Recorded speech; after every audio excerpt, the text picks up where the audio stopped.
Hey there, Tappers! Welcome to our first video of 2023. Yeah. Super excited to be here with you guys. Yeah, it's a little bit different. Yeah, you might, thankfully, I think you probably recognize us, although we do look a little different. I did this for a day. just for you guys. Just for yeah, you guys. just for Thanks you. For the tell. we got lots of cool new stuff to try. This is our biggest batch yet, so we're really excited to be going at this. We're essentially going to be doing our normal recipe 4 times. We're only going to show you guys once, but nonetheless, we got lots of apples, got lots of peaches of both canned and actually our frozen variety, so hopefully we'll get a good peach flavor despite the kind of limited supply that we deal with this time of year. Mm-hmm. And then we got our nice big 15-gallon fermenter that we get to try out today, which I'm super excited about that. So without a doubt, let's get into it, man. It'll be fun. Yeah. Alright, so now we've got our apples all thawed out. These are from the previous season. We had them in the freezer. They're all thawed, so now we're ready to pretty much start going at them. We're going to take them from here, blend them, throw out the waste, and then dump what's in the blender in there. At this point, you guys know the process, but you know, we're gonna show it to you anyway because we have a hell of a lot of fun doing it. Yep, that and content. That too. So I wasn't originally planning on showing this to you guys, but look at the color on that. It's got that really nice pink color. I'm kind of surprised. I think it's the variety that we're using. It could be, yeah. Yeah. Very, very nice. Very nice. We actually had 2 fun surprises.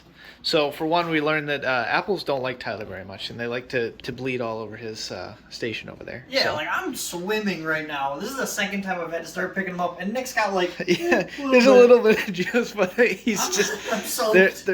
He got the juicy ones. That's all I can say.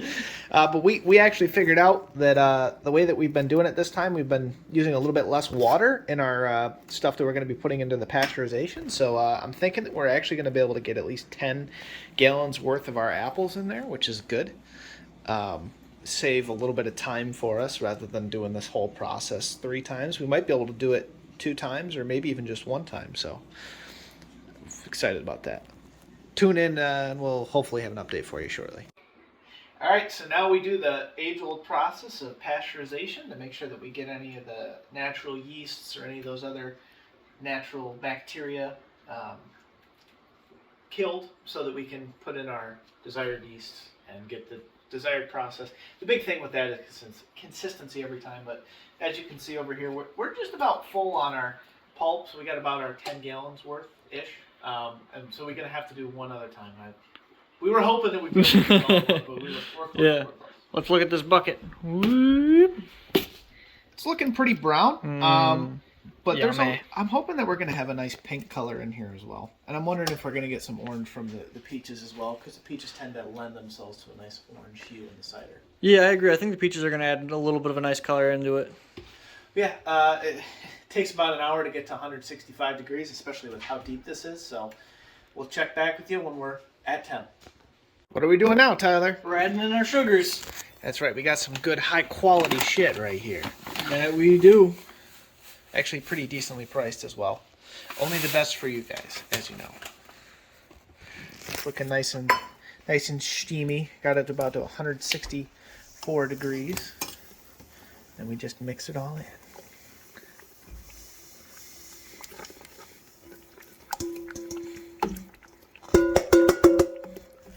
Play little drums. Get the rest of that sugar in there. Yeah.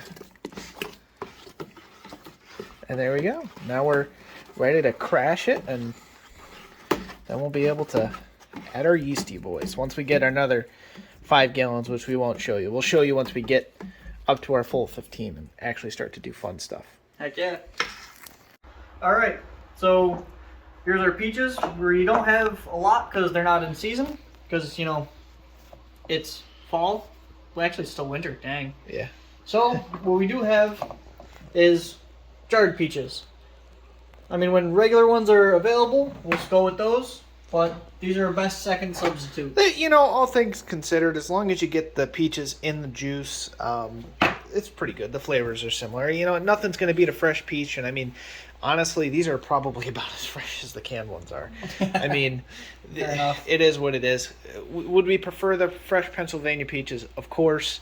In the real recipe, that's what it calls for. But, in a time of need, you got to deal with what you got. Yep. So That, and while we're working on our peaches, we've got our big old batch slowly cooling down. yep, it's in an ice bath right now. It is actually chilling pretty good. It actually melted our ice a lot quicker than I had thought it would.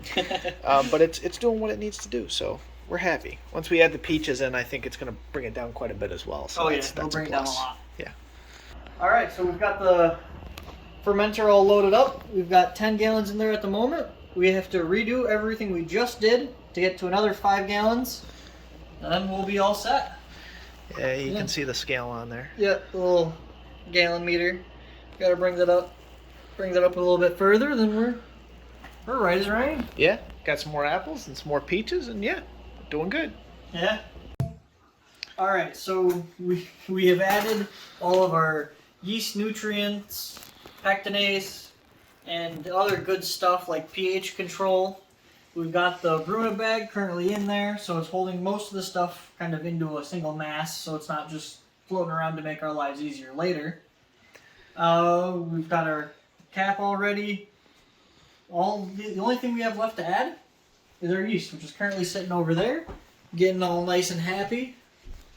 And once we add that, we're good to go and let it ferment. Yeah, we got about a 50 mix here going between our ale yeast and our champagne yeast. So we found that gives us our best flavor there. So we're excited to see how that goes. Really excited. Really like this color. Hopefully the brew in a bag will help keep the clarity a little bit higher. And like Tyler said, make it a hell of a lot easier to clean when we go into our secondary.